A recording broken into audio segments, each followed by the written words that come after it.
Alhamdulillahi Rabbil Alamin. Wassalatu wassalamu ala asrafil anbiya'i wal mursalin Sayyidina wa maulana Muhammadin wa ala alihi wa sahbihi ajma'in, amma ba'du. Hadratal mukarramin, para alim ulama, jamaah sholat zuhur Masjid Agung Pemda Bandung Barat yang saya hormati, alhamdulillah atas segala karunia, nikmat dan anugerah yang Allah berikan kepada kita, panjang umur, sehat, rizki, kekuatan untuk ikhtiar batin melaksanakan ibadah kepada Allah di tengah-tengah aktivitas sekalipun urusan dunia, tapi semoga menjadi nilai ibadah akhirat yang akan menghantarkan kita diselamatkan oleh Allah, ditolong oleh Allah dikala mendapat kesulitan, dan diberikan rizki sebagai penguat ibadah yang pada akhirnya mudah-mudahan kehidupan kita senantiasa barokah, selamat, bahagia dunia dan akhirat. Sholawat beserta salam semoga tetap tercurah limpah kepada panutan alam baginda Nabi besar Muhammad sallallahu alaihi wasallam. Bapak dan Ibu seluruh jamaah yang saya hormati, salah satu alamat yang akan menghantarkan kita menuju bahagia dunia dan akhirat, diselamatkan oleh Allah, ditolong oleh Allah, diberikan rizki oleh Allah, adalah orang yang memiliki qalbun wasi'un, hati yang luas, hati yang baik, hati yang tenang. Ketika hati tenang, maka akal pikiran kita akan tenang, dan kita tidak akan terjebak melakukan yang akan merugikan kita, karena kita berpikir bahwa manfaat yang baik jauh lebih utama daripada sedikit kemadharatan akibat dari ketidaktenangan akal dan pikiran kita. Lalu bagaimana agar kita menjadi orang yang memiliki hati yang tenang, jiwa yang lapang? Maka di antara berbagai sumber pertama adalah dengan mendekatkan diri kita kepada Al-Quranul Karim. Hudal linnas wa bayyinatin minal huda wal furqan. Dan ini adalah pondasi yang paling dasar, bersandarkan segala sesuatu kepada Allah melalui Al-Quranul Karim. Tahapan dasar adalah dengan gemar dan sering membaca Al-Quran, belajar mengkaji tafsir dan makna daripada Al-Quranul Karim. Wa nunazzilu minal Qur'an ma huwa shifaa'u wa rahmatun lil mu'minin. Dan Allah menurunkan ayat Al-Quran secara berangsur-angsur. Wa shifa adalah sebagai obat, penawar. Wa rahmatan lil mu'minin, dan rahmat bagi orang-orang yang beriman kepada Allah. Ketika hati kita jiwa lapang, ketika hati kita baik, hati kita lapang, hati kita tenang, itu adalah bisa dikiatkan dengan cara diri kita sering mendekatkan diri kepada Al-Quranul Karim. Entah itu dengan gemar membaca, selesai sholat kita buka Al-Quran, mau satu ayat, dua ayat, yang jelas imanan wahtisaban, niatnya karena Allah, niatnya semata mengharapkan rahmat Allah. Tsumma istaqamu, dan dilaksanakan dengan istiqomah. Bukan berarti ayat itu yang kemudian akan dengan sekejap mata membuat hati kita menjadi tenang, hati kita menjadi lapang, hati kita menjadi baik.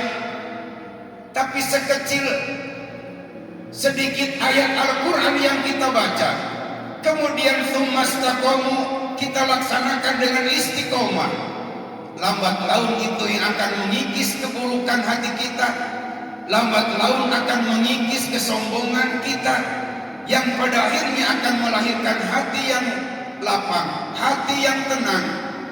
Dan ketika hati tenang, ketika akan melakukan yang tidak baik, maka kita akan cerdas memilah dan memilih dilakukan atau tidak. Dekatkan dengan Al-Quranul Karim. Di sela-sela kesibukan pekerjaan kita yang begitu padat,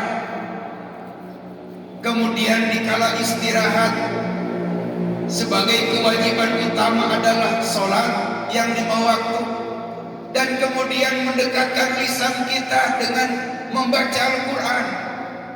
Walaupun ia tidak sempurna bacaan kita, masih ada salah, masih tajwid, sifat makhorijul hurufnya yang belum paten, tapi terus kita lakukan. Maka kebodohan kita, kelemahan kita ketika kita terus melakukan kebaikan amal itu, maka kebodohan, kehilapan, kesalahan itu akan mendapatkan kifarat daripada istiqomahnya kita melakukan kebaikan. Ini yang pertama.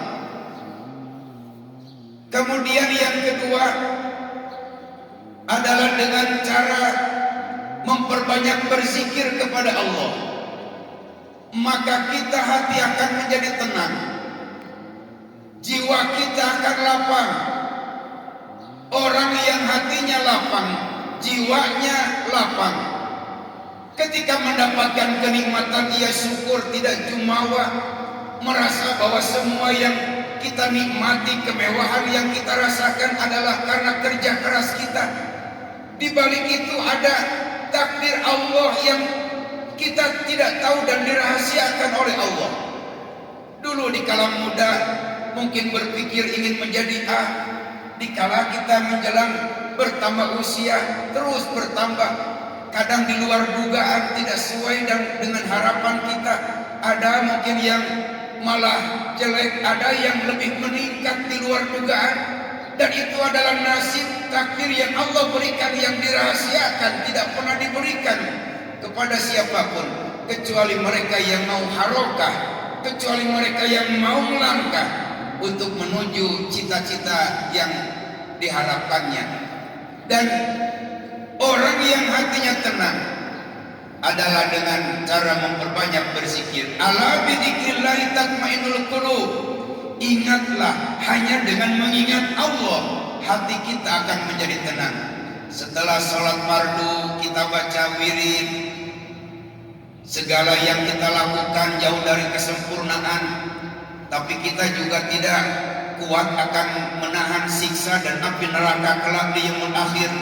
Maka selesai sholat kita baca istighfar sebagai kesadaran diri bahwa kita tidak ada apa-apanya, la haula wala quwata illa billahil aliyil azim. Semua siapapun tidak punya daya dan kekuatan kecuali pertolongan dari Allah. Makanya alhamdulillah kita bisa melaksanakan sholat, alhamdulillah kita bisa memilah-milih mana yang baik dan tidak baik.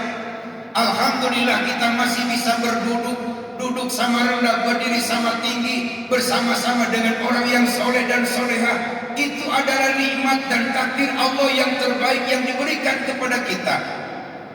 Ala bidzikrillahi tatmainnul qulub. Selesai kita berzikir, kemudian kita berdoa, bermunajat kepada Allah. Dan yang ketiga, supaya kita memiliki qalbun wasi'un, hati yang luas, hati yang lapang. Alamatnya ketika mendapat nikmat bersyukur, ketika ia mendapatkan ujian dan cobaan, sabar, tabah dan tawakal, tapi tidak melupakan, meninggalkan taqarrub ibadah, mendekatkan diri kepada Allah Subhanahu wa taala. Yang ketiga adalah dengan memperbanyak membaca sholawat. Nikmatnya kita membaca Al-Quran, nikmatnya kita berzikir, nikmatnya kita membaca sholawat. Karena kita butuh yang namanya keridhaan Allah, dengan bermunajat, dengan membaca Al-Quran, dengan berzikir kepada Allah. Nikmat dan butuhnya kita adalah syafaat daripada baginda Nabi dengan memperbanyak membaca salawat. Dan nikmatnya kita bertetangga, nikmatnya kita bersahabat, nikmatnya kita berkeluarga, nikmat dan tenangnya kita dalam lingkungan aktivitas kita di kantor, di rumah, dan lain seterusnya adalah dengan cara kita peka dan peduli terhadap sesama, menolong, membantu, dan memiliki kepekaan, kepedulian sosial terhadap saudara kita yang kurang beruntung. Sisihkan sebagian harta dan rizki kita. Setelah itu rizki berkurang secara zahir, hakikatnya Allah baliyazdad menambah. Dan apa yang kita rasakan, sekalipun kita memberi dengan ukuran nilai yang tidak seberapa, tapi setelahnya akan timbul kenikmatan batin, kepuasan hati. Kita bisa menolong orang walaupun tidak digembar-gemborkan, walaupun tidak diumumkan, tapi batin yang bisa merasakan. Ketika kita bisa menyisihkan sebagian harta kita dalam kotak amal di masjid, ketika kita bisa menolong sesama yang membutuhkan pertolongan, teman misalkan meminjam, kemudian kita pun dalam keterbatasan tapi bisa meminjamkan, itu melahirkan kenikmatan batin. Kenikmatan yang tidak bisa diukur dengan ukuran jumlah rupiah, tapi hanyalah Allah yang akan membalas semua kebaikan itu. Mudah-mudahan ini menjadi motivasi buat diri pribadi saya dan umumnya kepada semuanya, bahwa sesungguhnya kita siapapun butuh akan kehadiran Allah Subhanahu wa Ta'ala, dan caranya tiada lain adalah selalu dekat kepadanya dengan memperbanyak sholat, dengan meningkatkan ibadah sholat fardu, dilaksanakan berjamaah, kemudian kita memperbanyak berzikir, memperbanyak membaca Al-Quran, memperbanyak bersolawat, memperbanyak kita untuk peka dan peduli terhadap sesama. Karena bisa jadi orang lain memberikan rizki kepada kita, orang lain menolong kepada kita atas kesusahan kita, dan Allah memberikan rahmat kepada kita, kemudahan dalam segala urusan, kemudahan dalam segala hajat, selalu dimudahkan dalam segala persoalan, adalah karena kita banyak menolong saudara-saudara kita. Bisa jadi kenikmatan yang hari ini kita rasakan bukan semata-mata karena pendidikan kita saja, bukan karena basis orang tua kita saja, tapi bisa jadi karena doa dari sahabat-sahabat, dari keluarga, dari teman kita di kala SD, SMP, dan SMA, dan kuliah. Dan semuanya akan menjadi mata rantai, dan ini mengingatkan kita bahwa semuanya ketika kita peduli terhadap orang lain akan peduli kepada kita. Kalaupun ada ketika kita peduli terhadap orang lain malah cuek dan pura-pura tidak tahu dengan kebaikan kita. Tapi Allah tidak akan pernah luput dari semua kebaikan yang kita lakukan. Semoga Rabiul Awal ini menghantarkan kita untuk berakhlak yang baik, berakhlak dengan memperbanyak ibadah, berakhlak dengan terus-menerus untuk mencontoh, mentiru, mentauladani akhlak dan sifatnya baginda Nabi Muhammad SAW, sehingga kita senantiasa ditolong oleh Allah, diberikan rizki oleh Allah, diberikan ganjaran yang luar biasa, yang pada akhirnya selamat dunia akhirat kelak dikumpulkan di dalam surganya Allah Subhanahu wa Ta'ala. Mohon maaf, terima kasih. Semoga di saat isoma kita di dalam masjid, duduk, mau terlentang, mau senderan, mau sambil ngopi, bahkan di luar sana ada yang di gedung tempat perkantorannya mendengarkan ini, menjadikan taufik bagi kita bersama untuk selalu terus mendekatkan diri kepada Allah Subhanahu wa Ta'ala dalam kondisi apapun dan bagaimanapun. Wallahul muwaffiq ila aqwamit thoriq. Wassalamualaikum warahmatullahi wabarakatuh.